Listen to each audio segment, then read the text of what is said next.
Hello guys, আসসালামু আলাইকুম সবাইকে। আশা করি সবাই অনেক ভালো আছো। আজকে আমি করব অফ রোডিং, তাও আবার সাইকেল দিয়ে। সাইকেলটা ঘরে আছে। আর আজকে সকালবেলা আলহামদুলিল্লাহ ফজরের নামাজ পড়ছি, তারপরে শুয়েছিলাম। আর এইমাত্র উঠলাম।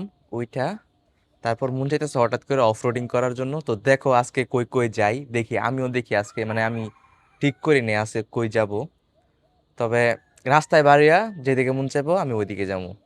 একটা জিনিস আমি এইমাত্র খেয়াল করলাম, আর এটা হইতেছে আমার মাথার চুলটা জানি কেমন আসলো, মাত্র ঠিক করছি। ঠিক হয়েছে নাকি কমেন্টে বলো। একদিকে উষা, একদিকে নিচা। তো গাইস, আমি এখন সাইকেলটা বার করি।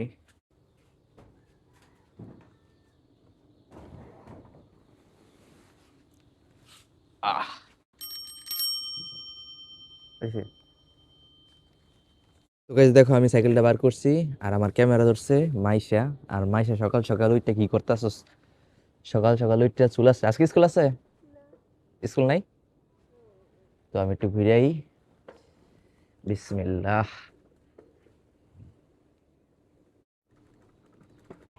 অনেকদিন পরে সাইকেল চালাইতেছি, অনেক মজা লাগতেছে। গাইস, এই যে এই ক্ষেতটা আগে আমরা করতাম। এই দুই কানি ক্ষেত করতাম আমরা আগে। আমরা এখন যাব হচ্ছে কি এই রাস্তায় না, এই রাস্তায়। কারণ আমি কইছি অফ রোডিং। গাইস, রাস্তার অবস্থাটা দেখো একবার। সামনে ইট খোলা আছে, দুই তিনটা ইট খোলা ভাঙ্গা রয়েছে। ও মা, এ আল্লাহ জানে। এক হাতে চালাইতেছি, এই কারণে অসুবিধা হইতেছে। ভাই, অফ রোডিং কইছি দেখি একেবারে পুরোই অফ রোডিং। ভাঙ্গা চূড়া থাকলে তো দেখা যায়, কিন্তু এটা তো মাটির একবার পাউডার। চাক্কা মাটির ভিতরটা দেখতেছিল গা, পাউডারের ভিতরটা। সামনে নদী, শীতলক্ষা নদী। গাইস দেখো কতগুলা ডুবি পাখি, ওই যে কতগুলো উঠছে দেখছো। আর হালকা হালকা কুয়াশা দেখা যাইতেছে। আর এই দিকটা গাড়ি চললে দেখো মাটি দিয়ে বইরা লাইছে একবারে আশপাশের এলাকা। এই যে নদী, শীতলক্ষা নদী।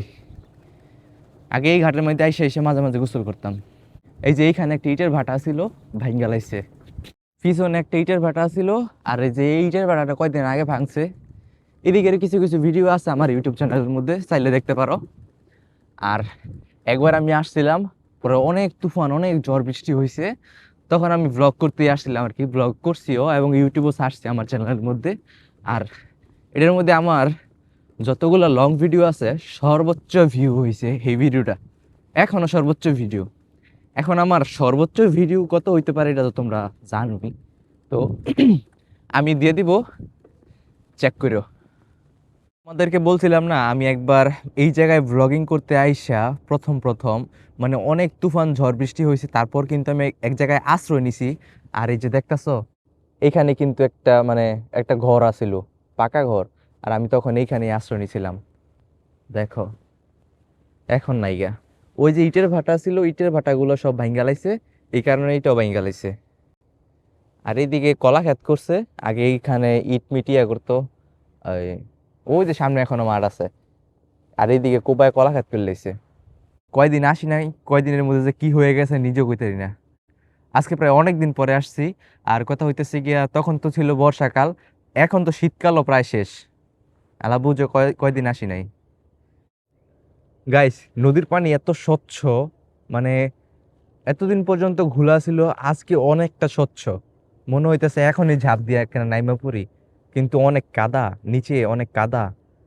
অনেকখানি গেলে তারপর হচ্ছে গিয়ে স্বচ্ছ পানি পাবো। আর আমি এই জায়গায় সাইকেলটা রাখছি, দেখো সূর্য মামা উঠতেছে। আর কথা হচ্ছে গিয়া, এই যে এইখানে একটা ইটের ভাটা ছিল না। আর আমি তখন ওই যে ওইখানে ছিলাম, মানে ওই মাথায়। তখন একবার দেখতেছিলাম ঝড় তুফান বৃষ্টি একবার ধেয়ে আসতেছিল আমার দিকে। আমি কোন রকম এই সাইকেলটা নিয়ে আসছিলাম তখন। তো ওইখানে আশ্রয় নিছিলাম।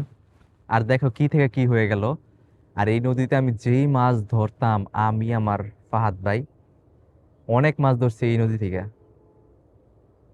এর আগে যে আমি আইছিলাম বাড়িতে, তো এতটুকু আই চাইতে আমার অনেক কাহিল লাগছিল। আর আজকে যে এত ঠান্ডা বাতাস, সেই রকম ফিলিংস কি বলবো গাইস। একদম মানে, মানে অনুভূতিটা একটু অন্যরকম লাগতেছে। তো অনেকক্ষণ এইখানে বসে থাকার পর এখন আমি রওনা দেই। ও যে আমার সাইকেল, ও যে দূরে। তো এখন আমি রওনা দিব, সূর্যি মামাও প্রায় উঠে গেছে। রোদের আলো আসতেছে আমার মুখের মধ্যে। তো এখন বাড়িতে যাব। আর আজকে জানি না বাড়িতে সকালবেলা কি নাস্তা হইব। আর আগে নাস্তা নিয়ে অনেক টেনশন করতাম যে হায় হায় মা কি না কি জানি বানায়, কিন্তু এখন সত্যি বলতে কোনো টেনশন করি না এখন। হ্যাঁ, এই বাচ্চা থাকলে হয়েছে যে এটা রান্ধে হিটুই, মানে আগে তরকারি নিয়ে অনেক বাহানা করতাম। আগে আমার তরকারি ছিল আলু ভর্তা, ডাইল, আর হচ্ছে গিয়া ডিম ভাজি, শুটকির ভর্তা, এগুলা। আর যদি এগুলা না হইতো তাহলে পানি দিয়া নুন দিয়া কষলায় খাই লিতাম। কিন্তু আল্লাহ হেদায়েত করছে এই কারণে এখন সকল তরকারি মানে আমি খাই। একমাত্র একের মূলাও না, মূলাও বাদ দেই না। মূলাও খাইছি এই বছর। এই বছর ফার্স্ট টাইম মূলা খাইলাম। তো এইখান দিয়ে আমি যাইতাছি, এখন যাব হচ্ছে বাড়িতে। দেখা হচ্ছে তোমাদের সাথে বাড়িতে গিয়ে। বাসায় চলে আসছি আর সাইকেলটা ওইখানে রাখা দিছি, আর আফরিন এইমাত্র ঘুম থেকে উঠছে। দেখো আফরিন এই জায়গায় লোল লোল হুগায় কি হয়েছে। আর আমাদের বাসায় রান্না হবে লাউ শাক। কার কার লাউ শাক পছন্দ? পছন্দ না? আফরিনের পছন্দ না? লাউ শাক পছন্দ না তোমার? ওই যে, তো কেটা খাইবি তে? হ্যাঁ গো, বলে কেউ পছন্দ না লাউ শাক।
তো গাইস, আমাদের কবুতরগুলো ছেড়ে দিছে সকালবেলা, আর খাবারও দেওয়া হয়েছে।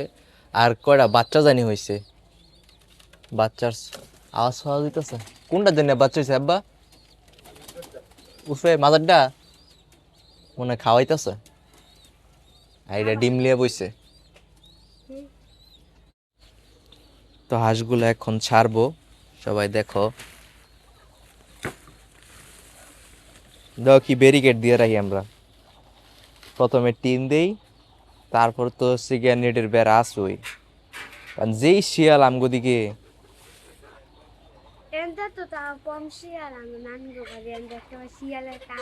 শিয়াল থাকলে বালা, না থাকলে বালা? থাকলে বালা। এর লেগে তখন আনিগো বাইরে ওই যে মুরগি কেমন বেড়াইতে থাকে, এর লেগে তখন আনিগো বাইরে বেশি শিয়াল। আচ্ছা, যদি ডিম পারে তাহলে এটার ভিতরে পারবো নাকি?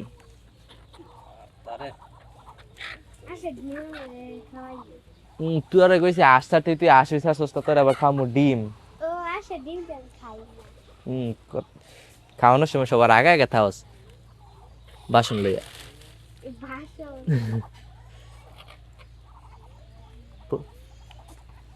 প্রথমে ভাবছিলাম আশা হইব দুইটা, আসিব তিনটা, পরে যে দেখি একটা আসা সাইডটা আসি।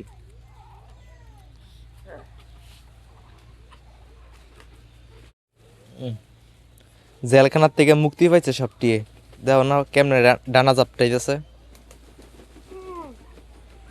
কিসে গন্ধ বাড়িছে? কি এর গন্ধ? তুই আসে লেদার মধ্যে ভাড়া দিছিস তো গন্ধ তো কইবই। হ্যাঁ, কাচ্চুন্নি খাড়াস। মিশা কথা না হাসা কতই।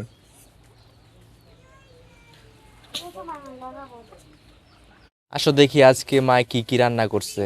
প্রথমত হচ্ছে গিয়া লাউ শাক উইথ ফিশ কারি, আর এইটা হইতেছে গিয়া শুটকির ভর্তা। শুটকির ভর্তা না গো, শুটকির ভর্তা, যার কারণে এটি সিদ্ধ করতেছে। গরম ভাত, ভাত আর কি দেয়তাম, মোটা চাইলের ভাত। এ দুয়ে গেছে। চলো গাইস, আমার বিছানাটা গুছাই দিছি, এখন একটু ঝাড়ু দিতে হইব, কারণ 2 দিন ধরে ঝাড়ু দেই না। দেখো কি অবস্থা। আর সাইডে এগুলো দেখাইতাম না, কারণ সাইডে তোমার মনে করো যে সব জঞ্জাল হয়ে রয়েছে, এটা দেখা লাভ নেই, তো গুছানো যেত না, কারণ সব এই ঘরের মধ্যে আইনা রাখছে। আগে দেখছি যে এই সিফার মধ্যে খাট, তারপর একটা ওয়েস্টিজ ল্যাব, এটা ইন্দুরে একটা লাইছে, তারপরে যত ব্যাগ আছে সব এইদিকে। এই যে তাহসিনের গাড়ি, পুরান একটা ফ্যান, এটা নষ্ট হয়ে লেগে চলে না, এই কারণে এনে ঝুলাই রাখছে। আর এটা হচ্ছে আমার ফ্যান। এই ফ্যানের যে বাতাস একবারে গরমের দিনে একবারে ফ্রিজ করে লায় ঠান্ডা। তো একটু অলকলত। তো আমি এখন ঝাড়ু দিই, ঝাড়ু দিয়ে খাওয়া দাওয়া করবো, তারপরে আবার যাবো দোকানে। আই হোপ তোমাদের ভিডিওটা ভালো লেগেছে, যদি ভালো লাগে তাহলে অবশ্যই একটা লাইক, কমেন্ট আর সাবস্ক্রাইব করো। আর দেখা হইতেছে নতুন আরেকটি ব্লগে। আসসালামু আলাইকুম।